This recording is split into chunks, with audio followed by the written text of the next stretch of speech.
Hello മക്കളെ, welcome back to Xylem learning. Faisal സാറാണ്. Yes മക്കളെ, നമ്മൾ ഇന്ന് ഡിസ്കസ് ചെയ്യാൻ പോകുന്ന ഭൂമിയുടെ ചലനങ്ങൾ, ഭ്രമണവും പരിക്രമണവും എന്ന് പറയുന്ന movement of earth, rotation and revolution എന്ന് പറഞ്ഞ ചാപ്റ്റർ ഉണ്ടല്ലോ.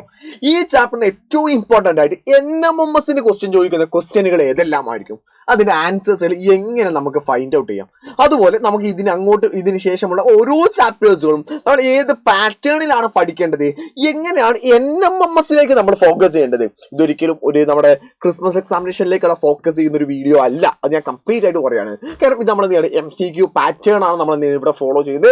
സോ അതുകൊണ്ട് തന്നെ NMMS ക്വസ്റ്റ്യൻസുകളും ആ ഒരു രീതിയിലായിരിക്കും നമ്മൾ ഡിസ്കസ് ചെയ്യാം. സോ എന്റെ എല്ലാ മക്കളും റെഡി ആണല്ലോ? അങ്ങനെയാണെങ്കിൽ നമുക്ക് ഒന്നാമത്തെ ചോദ്യം നോക്കാം. ഒന്നാമത്തെ ചോദ്യം ഇതാണ്: What is the reasons for experiencing sun rising in the east and setting in the west?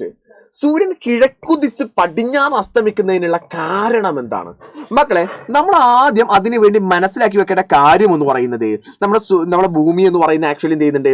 Rotate ചെയ്തുകൊണ്ടേ ഇരിക്കുന്നുണ്ട്. ഭൂമി എന്ത് ചെയ്യുന്നുണ്ട് മക്കളെ? റൊട്ടേറ്റ് ചെയ്തുകൊണ്ടിരിക്കുന്നുണ്ട്, അഥവാ കറങ്ങിക്കൊണ്ടേ ഇരിക്കുന്നുണ്ട്. ഇല്ലേ? എല്ലാവർക്കും അറിയാവുന്ന കാര്യം തന്നെയാണല്ലോ. Okay, sorry for that. ഞാനൊരു ബ്ലാങ്ക് പേജ് എടുക്കട്ടെ. Blank page. ഓക്കെ, നമുക്ക് എല്ലാവർക്കും അറിയാവുന്ന കാര്യമാണ്, നമ്മുടെ ഭൂമി എന്ത് ചെയ്യുന്നുണ്ട്? റൊട്ടേറ്റ് ചെയ്യുന്നുണ്ട്. ഈ റൊട്ടേറ്റ് ചെയ്യുന്നതിന്റെ അഥവാ ഭൂമിയുടെ റൊട്ടേഷൻ ഒന്ന് ചെറുതാക്കാം അല്ലെ, ഇത്ര വലിപ്പമൊന്നും വേണ്ട. നമുക്ക് എന്ത് ചെയ്യുന്നു? ഭൂമിയുടെ റൊട്ടേഷൻ അഥവാ ഭ്രമണം എന്ന് പറഞ്ഞാൽ എന്താണ്? ഭൂമി സ്വയം കറങ്ങുന്നതിനെ സ്പിൻ ചെയ്യുന്നതിന് വിളിക്കുന്ന പേരാണ് റൊട്ടേഷൻ എന്ന് പറഞ്ഞാൽ. ഈ റൊട്ടേഷന്റെ ഡയറക്ഷൻ ഏതാ?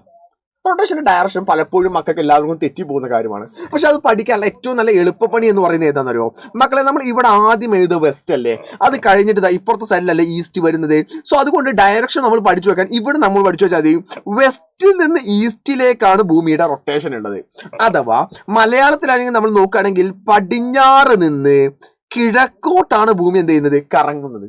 സോ അങ്ങനെ പടിഞ്ഞാറ് നിന്ന് കിഴക്കോട്ട് കറങ്ങുകയാണ് എങ്കിൽ നമ്മൾ എന്താണ്? ആ ഒരു കാരണം തന്നെയാണ് നമ്മൾ നമ്മുടെ ഭൂമിയുടെ കാര്യത്തിലാണെന്നുണ്ടെങ്കിൽ സൂര്യൻ കിഴക്ക് ഉദിച്ചിട്ട് പടിഞ്ഞാറ് അസ്തമിക്കാനുള്ള കാരണം. കാരണം കിഴക്ക് ഉദിച്ചിട്ട് പടിഞ്ഞാറ് അസ്തമിക്കുക, അഥവാ ഈസ്റ്റിൽ ഉദിച്ചിട്ട് വെസ്റ്റിൽ സൺസെറ്റ് ചെയ്യാനുള്ള റീസൺ എന്ന് പറഞ്ഞാൽ, ഇത് കറങ്ങുന്ന സമയത്ത് ആദ്യം വെളിച്ചം കിട്ടുന്ന സ്ഥലം എന്തായിരിക്കും? കാരണം ഭൂമി ഇങ്ങനെയാ കറങ്ങുന്നത്. ഇങ്ങനെ കറങ്ങുന്ന സമയത്ത് ആദ്യം വെളിച്ചം കിട്ടുന്ന സ്ഥലം എവിടെ ആയിരിക്കും? ഈസ്റ്റിൽ, കിഴക്കിലായിരിക്കും ഉണ്ടായിരിക്കാം. അപ്പൊ നമ്മൾ മനസ്സിലാക്കി വെക്കേണ്ട കാര്യം ഇവിടെ ഏതാണ്? നമ്മുടെ ഈ ഒരു കിഴക്ക് ഉദിച്ചിട്ട് പടിഞ്ഞാറ് അസ്തമിക്കാൻ, നമ്മുടെ ഈസ്റ്റിൽ ഉദിച്ചിട്ട് വെസ്റ്റിൽ അസ്തമിക്കാനുള്ള കാരണം ആരാണ് മക്കളെ? ഭൂമിയുടെ പരിക്രമണം ആണോ? റവല്യൂഷൻ ആണോ? അല്ല. അത് ഏതാണ് മക്കളെ? അത് റൊട്ടേഷൻ ആണ്, ഭ്രമണമാണ്. ഇതാണ് നമ്മൾ മനസ്സിലാക്കേണ്ടത്. ഇവിടെ തന്നെ അടുത്തൊരു കാര്യം കൂടെ പഠിച്ചു. ഭൂമിയുടെ നമ്മൾ എന്ത് ചെയ്യണം? ഏത് ഡയറക്ഷനിലാണ് തിരിയുന്നത്, എങ്ങോട്ടാണ് തിരിയുന്നത് പഠിച്ചു. എവിടുന്ന് എങ്ങോട്ടാ മക്കളെ? വെസ്റ്റ് നിന്ന് ഈസ്റ്റിലേക്കാണ്, പടിഞ്ഞാറ് കിഴക്കോട്ടാണ് എന്ത് ചെയ്യുന്നത്? ഭൂമിയുടെ റൊട്ടേഷന്റെ ഡയറക്ഷൻ എന്ന് പറയുന്നത്, ദിശ എന്ന് പറയുന്നത്. എന്നാൽ അടുത്ത ചോദ്യത്തിലേക്ക് നമ്മൾ നോക്കുന്നു. അടുത്ത ചോദ്യം ഇതാണ്: ഒരു ഭ്രമണം പൂർത്തീകരിക്കാൻ ഭൂമിക്ക് ആവശ്യമായ കൃത്യമായ സമയം എത്രയാണ്? What was exact time taken by the earth to complete water rotation? ഒരു ഭ്രമണം പൂർത്തീകരിക്കാൻ നമുക്ക് വേണ്ട, നമ്മൾ ഈസി ആയിട്ട് നമ്മൾ പറയുന്ന ഒരു കാര്യം എന്ന് പറഞ്ഞാൽ, ഭ്രമണം പൂർത്തീകരിക്കാൻ നമുക്ക് വേണ്ട സമയം എത്രയെന്ന് ചോദിക്കുന്ന സമയത്ത് നമ്മൾ ഈസി ആയിട്ട് പറയാറുള്ളത് എത്രയാ? 24 hour ആണ്, അല്ല എങ്കിൽ 1 day ആണെന്നാണ് നമ്മൾ സിമ്പിൾ ആയിട്ട് നമ്മൾ പറയാറുള്ളത്. But it is not accurate. അത് കൃത്യമായ കണക്കല്ല. കാരണം ഒരു ദിവസം കൊണ്ട് 24 മണിക്കൂർ കൊണ്ടാണ് ഭൂമിയുടെ ഒരു റൊട്ടേഷൻ ഭ്രമണം പൂർത്തീകരിക്കാൻ നമ്മൾ എളുപ്പത്തിൽ പറയുന്നുവെങ്കിലും കൃത്യമായ കണക്ക് നോക്കുകയാണെങ്കിൽ അത് അങ്ങനെയല്ല നമ്മൾ പഠിച്ചു വെക്കേണ്ടത്. അത് പഠിച്ചു വെക്കേണ്ടത് ഇങ്ങനെയാണ്: 23 മണിക്കൂർ. നമ്മൾ ഇങ്ങനെയാണ് പഠിച്ചു വെക്കേണ്ടത്: 23 മണിക്കൂർ 56 മിനിറ്റ്, അതുപോലെ തന്നെ 4 seconds 4 സെക്കൻഡുകൾ. അങ്ങനെയാണ് നമ്മൾ പഠിച്ചു വെക്കേണ്ടത്. 23 മണിക്കൂർ 56 മിനിറ്റ് 4 സെക്കൻഡ് എന്നാണ് പഠിച്ചു വെക്കേണ്ടത്. സോ അതുകൊണ്ട് തന്നെ ഇവിടെ നമ്മൾ ആൻസേഴ്സുകൾ നമ്മൾ നോക്കാം. അപ്പൊ എ എന്ന് പറയുന്ന ആംശം 24 മണിക്കൂറാണ്. നമ്മൾ ഇത് കാണുന്ന സമയത്ത് എന്ത് ചെയ്യുന്നത്? നമ്മളിപ്പോൾ ഈ ഓപ്ഷനുകൾ 4 വായിക്കാത്ത മക്കളാണെങ്കിൽ നമ്മൾ വേഗം തന്നെ കൊണ്ടുപോയിട്ട് ഏത് മാർക്ക് ചെയ്യും? എ മാർക്ക് ചെയ്യും. അവിടെയാണ് നമുക്ക് തെറ്റുക. നമ്മൾ 4 ഓപ്ഷനുകളും വായിച്ചു നോക്കാം. അപ്പൊ ഭൂമിയുടെ ഭ്രമണം പൂർത്തീകരിക്കാൻ ആവശ്യമായ സമയം എത്രയാണ്? Which was the time taken for the 1 rotation എന്ന് ചോദിക്കുന്ന സമയത്ത്, അഥവാ നിങ്ങൾക്ക് ഈ ഓപ്ഷൻ തന്നിട്ടില്ല എങ്കിൽ, നമ്മുടെ ഈ ബി എന്ന് പറയുന്ന ഈ ഓപ്ഷൻ തന്നിട്ടില്ല, 23 മണിക്കൂർ 56 മിനിറ്റ് 4 സെക്കൻഡ് എന്ന് പറഞ്ഞ ഓപ്ഷൻ തരാതെ ബാക്കി പല ഓപ്ഷനുകൾ തന്നു, അതിന്റെ കൂടെ 24 മണിക്കൂർ എന്ന് മാത്രം തന്നാൽ നിങ്ങൾ 24 മണിക്കൂർ മാർക്ക് ചെയ്തോ. അവിടെ ശരിയാണ്, അവിടെ കുഴപ്പമില്ല. പക്ഷെ അതേ സമയം നിങ്ങൾ 24 മണിക്കൂർ എന്ന് പറഞ്ഞാൽ 24 hours എന്ന് പറയുന്ന ഓപ്ഷൻ തന്നു. 23 മണിക്കൂർ 56 മിനിറ്റ് 4 സെക്കൻഡ് എന്ന് പറഞ്ഞാൽ ആക്യുറേറ്റഡ് ആയ വാല്യൂ തന്നാൽ നമ്മൾ ഏതാ മാർക്ക് ചെയ്യേണ്ടത്? NMMS പഠിക്കുന്ന സമയത്ത് നമ്മൾ ഏതാണ് ശ്രദ്ധിക്കേണ്ടത്? അത് നമ്മൾ ആക്യുറസിക്കാണ്, കൃത്യമായ കണക്കാണ് വേണ്ടത്. അപ്പൊ ഒരു പ്രാവശ്യം റൊട്ടേഷൻ, ഒരു പ്രാവശ്യം ഭൂമി കഴിഞ്ഞ സ്വയമായിട്ട് ഇങ്ങനെ കറങ്ങി വരാൻ വേണ്ട സമയത്ത് 23 മണിക്കൂർ 56 മിനിറ്റ് 4 സെക്കൻഡ്സ് ആണ് നമുക്ക് എന്ത് വേണ്ടത്. സോ അതവിടെ പഠിച്ചല്ലോ. ഓക്കെ, അങ്ങനെയാണെങ്കിൽ അടുത്ത ചോദ്യത്തിലേക്ക് നമ്മൾ പോകാം. അടുത്ത ചോദ്യം: ഭ്രമണം മൂലം ഭൗമോപരിതലത്തിൽ സ്വതന്ത്രമായി സഞ്ചരിക്കുന്ന വസ്തുക്കൾക്ക് ദിശാവ്യതിയാനം സംഭവിക്കുന്നതിന് കാരണം എന്താണ്? What is the force that causes the deflection of movement object in the earth's surface due to the rotation? മക്കളെ അത് നമ്മൾ പഠിക്കേണ്ട എങ്ങനെയാ മക്കളെ? നമുക്ക് എല്ലാവർക്കും അറിയാവുന്ന പോലെ തന്നെ ഒരു എക്സാമ്പിൾ, ഇത് ഭൂമിയാണെന്ന് വിചാരിക്കാം. നമ്മൾ ഭൂമിയെ ഒന്ന് വൃത്തിയിൽ വരച്ചേക്കാം അല്ലെ. ഇത് ഭൂമിയാണെന്ന് വിചാരിക്കാം. ഭൂമിയുടെ കറക്റ്റ് സെന്ററിൽ ഞാൻ ഒരാളെ വരച്ചു. ഇയാളെ വിളിക്കുന്ന പേരെന്താ? ഇക്വേറ്റർ ഭൂമധ്യരേഖ എന്നാണ് വിളിക്കാം. ഇതിന് നേരെ മുകളിലുള്ള ഭാഗത്ത് നമ്മൾ വിളിക്കുന്ന പേരെന്താണ്? നമ്മൾ നോർത്തേൺ ഹെമിസ്ഫിയർ അല്ലെ. നോർത്തേൺ ഹെമിസ്ഫിയർ ഉത്തരാർദ്ധഗോളം അല്ലെ. അതേസമയം താഴെയുള്ള ഭാഗത്ത് നമ്മൾ എന്ത് വിളിക്കുന്ന പേര്? സദേൺ ഹെമിസ്ഫിയർ അഥവാ ദക്ഷിണാർദ്ധഗോളം. ഇങ്ങനെയാണ് നമ്മൾ പേരിട്ട് വിളിക്കാറുള്ളത്. അത് മക്കൾ പഠിച്ചു വെക്കേണ്ടത് റൊട്ടേഷൻ കാരണം, ഭ്രമണം കാരണമായിട്ടും അതേസമയം തന്നെ നമ്മൾ എന്താണ് ഗ്രാവിറ്റേഷൻ ഫോഴ്സ് അഥവാ നമ്മൾ എന്താണ് ഭൂഗുരുത്വാകർഷണം പോലെയൊക്കെയുണ്ട്. ഇതിന്റെയൊക്കെ ഭാഗമായിട്ട് എന്തൊരു വസ്തുവിനെയും നോർത്തേൺ ഹെമിസ്ഫിയറിൽ സ്വതന്ത്രമായിട്ട് വിടുകയാണെങ്കിൽ it will be deflected to right side. അത് എങ്ങോട്ട് പോകും മക്കളെ? റൈറ്റ് സൈഡിലേക്ക്. അതിന് വലത്തോട്ട് ചെരിവുണ്ടായിരിക്കും. അപ്പൊ നോർത്തേൺ ഹെമിസ്ഫിയറിലാണ് എങ്ങോട്ടാ മക്കളെ ഉള്ളത്? അത് റൈറ്റ് സൈഡ് ആണ് അഥവാ വലത് വശത്തേക്ക് എന്തായിരിക്കും? അതിന് ചെരിവുണ്ടായിരിക്കും.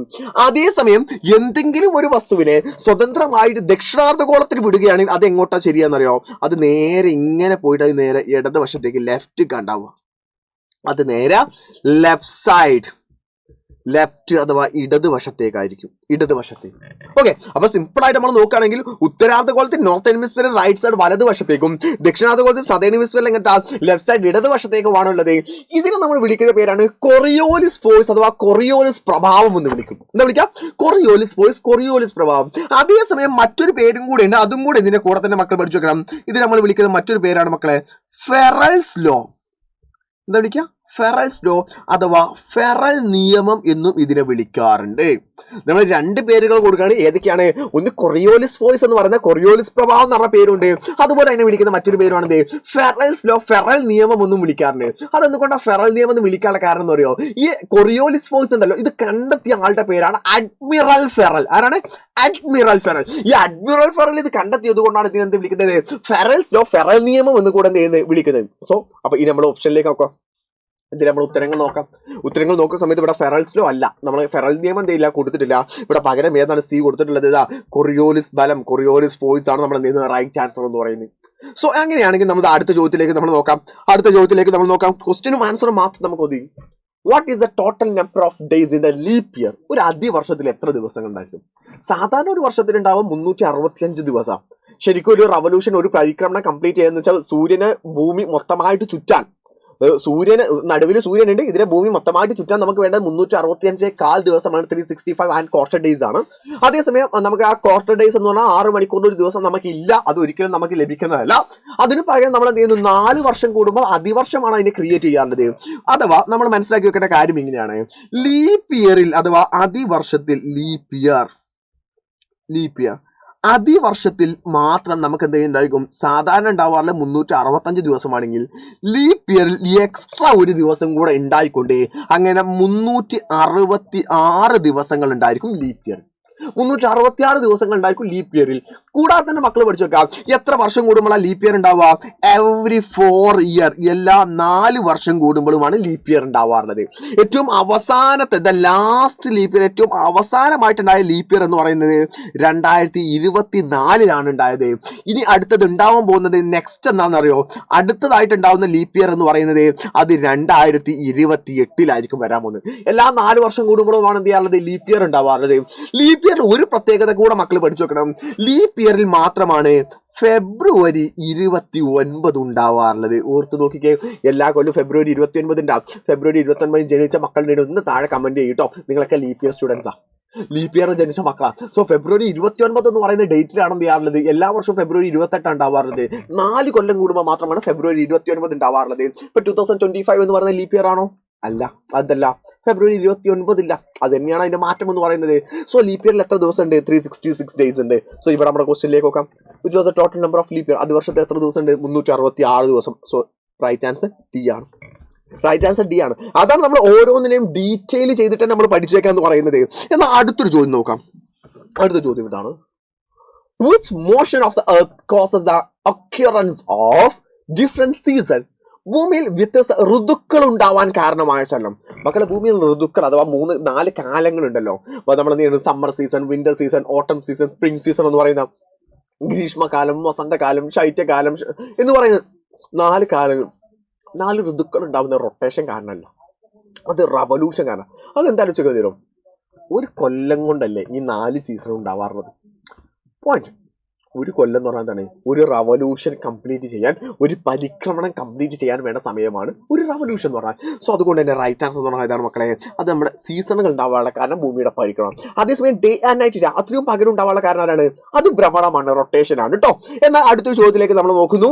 ലംബതലത്തിൽ ഭൂമിയുടെ അച്ചുതണ്ടിന്റെ ചെരിവ് എത്ര ഡിഗ്രിയാണ്? നമ്മുടെ ലംബതലത്തിൽ ഭൂമിയുടെ അച്ചുതണ്ടിന്റെ ചെരിവ് എത്ര ഡിഗ്രിയാണ് മക്കളെ? ഭൂമിയുടെ അച്ചുതണ്ടിന്റെ ചെരിവ് 23.5 ഡിഗ്രിയാണ്. 23.5 ഡിഗ്രിയാണ് എന്ത് ചെയ്യുന്നത്? നമ്മുടെ ലംബതലത്തിൽ നമ്മുടെ അച്ചുതണ്ടിന്റെ ചെരിവുള്ള ആക്സിസിന്റെ ചെരിവ് നമുക്ക് വരുന്നത്. എന്നാൽ അടുത്തേക്കാണ് ഒരു ക്വസ്റ്റ്യനും കൂടെ ഇവിടെ നമുക്ക് നോക്കാം. ഒരു ക്വസ്റ്റ്യൻ ഇതാണ്. How much time does the earth take to rotate 15 degree longitude? മക്കളെ, 360 ഡിഗ്രി നമ്മൾ ഇങ്ങനെ തന്നെ പഠിച്ചു വെക്കാം, ഓർത്ത് വെക്കണേ. 360 ഡിഗ്രി ഭൂമി കറങ്ങുന്നത് എത്ര സമയം കൊണ്ടാണ്? നമ്മൾ കറക്റ്റ് പറഞ്ഞില്ലെങ്കിൽ നമ്മൾ പറയാം 24 മണിക്കൂർ കൊണ്ടാന്ന് പറയാം. 24 മണിക്കൂർ കൊണ്ടാണ് 360 ഡിഗ്രി എന്ത് ചെയ്ത്? 360 ഡിഗ്രി പറഞ്ഞാൽ ഒരു കറക്റ്റ് ഒരു സർക്കിൾ കറങ്ങുന്നത് എന്താണ്? 24 മണിക്കൂർ കൊണ്ടാണുള്ളത്. ഈ 24 മണിക്കൂർ എന്ന് പറയുന്നത് എത്ര ദിവസമാണ്, എത്ര മിനിറ്റ് ആണ് മക്കളെ? അത് നമ്മൾ എന്തൊക്കെയാ മതി? 24നെ 60 കൊണ്ട് ഗുണിച്ച് നോക്കിയാൽ പോരെ. 24 മണിക്കൂർ എന്ന് പറഞ്ഞാൽ എത്ര മിനിറ്റ് ആണെന്ന് അറിയാൻ വേണ്ടി 24 ഗുണിക്കണം 60 എന്ന് പറയുന്ന സമയത്ത് നമുക്ക് കിട്ടും 1440 എന്ന് കിട്ടും. എന്ന് വെച്ചാൽ 360 ഡിഗ്രി കറങ്ങാൻ വേണ്ട സമയം 1440 മിനിറ്റ് ആണ്. അങ്ങനെയെങ്കിൽ 1 ഡിഗ്രി കറങ്ങാൻ എത്ര സമയം ഉണ്ടായിരിക്കും? അത് അറിയണമെങ്കിൽ എന്ത് ചെയ്തൊക്കെ മതി? ഈ 1440 ഹരിക്കണം 360 ചെയ്യുന്ന സമയത്ത് നമുക്ക് കിട്ടും 4 മിനിറ്റ് കൊണ്ടാണ് 1 ഡിഗ്രി കറങ്ങുക. 1 ഡിഗ്രി. അങ്ങനെയെങ്കിൽ ഇവിടെ നമ്മളോട് ചോദിച്ചു നോക്കി 15 ഡിഗ്രി കറങ്ങാൻ സമയം എത്ര നോക്കിക്കിടന്നുണ്ടെങ്കിൽ 1 ഡിഗ്രിക്ക് നമ്മൾ പറഞ്ഞു 4 മിനിറ്റ് ആണുള്ളത്. അങ്ങനെയെങ്കിൽ 15 ഡിഗ്രിക്ക് എത്രയാ? 15 ഗുണിക്കണം 4 എന്ന് പറഞ്ഞാൽ 60 മിനിറ്റ് ആണ്. 60 മിനിറ്റ് എന്ന് പറഞ്ഞാൽ എത്രയാ? 1 മണിക്കൂറാണ്. സോ സിംപിളി നമ്മൾ മനസ്സിലാക്കുക, 15 ഡിഗ്രി കൊണ്ട് എത്ര മണിക്കൂർ ഉണ്ടാവും? 1 മണിക്കൂറാണ്. 15 ഡിഗ്രി കറങ്ങാൻ വേണ്ട സമയം 1 മണിക്കൂർ. അപ്പോൾ നമ്മൾ ഇത് ഏറ്റവും തലക്കം നമ്മൾ നോക്കുകയാണെങ്കിൽ 360 ഡിഗ്രിക്ക് 24 മണിക്കൂറാണ് വേണ്ടത്. 360 നമ്മൾ 24 മണിക്കൂർ പറഞ്ഞാൽ 1440 മിനിറ്റ് എന്ന് പറഞ്ഞു. അപ്പോൾ 1 ഡിഗ്രി കാണാൻ വേണ്ടി എന്താകാൻ മതി? ഈ 1440 360 ഡിവൈഡ് ചെയ്ത് നോക്കിയാൽ മതി, ഹരിച്ച് നോക്കിയാൽ മതി. അപ്പോൾ നമുക്ക് കിട്ടും 1 ഡിഗ്രി കറങ്ങണമെങ്കിൽ നമ്മുടെ ഭൂമിക്ക് 1 ഡിഗ്രി ഇങ്ങനെ ഒന്ന് തിരിയണമെങ്കിൽ എത്ര സമയം വേണം? 4 മിനിറ്റ് വേണം. അങ്ങനെയാണെങ്കിൽ 15 ഡിഗ്രിക്ക് എത്ര മിനിറ്റ് വേണം? 60 മിനിറ്റ്. 60 മിനിറ്റ് എന്ന് പറഞ്ഞാൽ 1 മണിക്കൂർ വേണം. അപ്പോൾ ഇവിടെ നമ്മുടെ ഓപ്ഷൻ ഉണ്ട്. 15 ഡിഗ്രിക്ക് എത്ര സമയം വേണം മക്കളെ? അത് ഒരു സംശയമില്ല, അതാണ് സി എന്ന് പറയുന്ന നമ്മുടെ 1 അവർ, 1 മണിക്കൂറാണ് നമുക്ക് വേണ്ട സമയം എന്നാണ്. എന്നാൽ അടുത്തൊരു ചോദ്യം ഞാൻ നിങ്ങൾക്ക് തരാം. അടുത്ത ചോദ്യത്തിന്റെ ഉത്തരം ഞാൻ ഇവിടെ പറഞ്ഞു കഴിഞ്ഞിട്ടുണ്ട്. അതിന്റെ ഉത്തരം നിങ്ങൾ എന്നെ എല്ലാവരും കമന്റ് ചെയ്തു. ഞാൻ ചോദ്യം പോലും ഞാൻ വായിക്കുന്നില്ല, കൃത്യമായിട്ട് ഇതിന്റെ ഉത്തരം നിങ്ങൾ കമന്റ് ചെയ്തോ. ഇതുപോലത്തെ ഓരോ ചാപ്റ്റേഴ്സിന്റെയും കൃത്യമായിട്ടുള്ള വീഡിയോസ് നിങ്ങൾക്ക് വേണമെന്നുണ്ടെങ്കിൽ ഈ പറഞ്ഞ കാര്യങ്ങളെല്ലാം കൃത്യമായിട്ട് മനസ്സിലായിട്ടുണ്ടെങ്കിൽ വേണമെങ്കിലും താഴെ കമന്റ് ചെയ്താൽ മതി. നമുക്ക് ഓരോരോ വീഡിയോസ് ആയിട്ട് പയ്യെ അപ്ലോഡ് ചെയ്തുകൊണ്ടിരിക്കാം. റെഡി ആണല്ലോ? ഹാപ്പി ആണല്ലോ മക്കൾ? സോ നന്നായിട്ട് പഠിക്കും മക്കളെ. എല്ലാവർക്കും എന്റെ മ്യൂസിക് കിട്ടട്ടെ. നന്നായിട്ട് പഠിക്കുക. 48,000 എന്ന് പറയുന്ന സ്കോളർഷിപ്പ് എന്റെ എല്ലാ മക്കൾക്കും കിട്ടട്ടെ.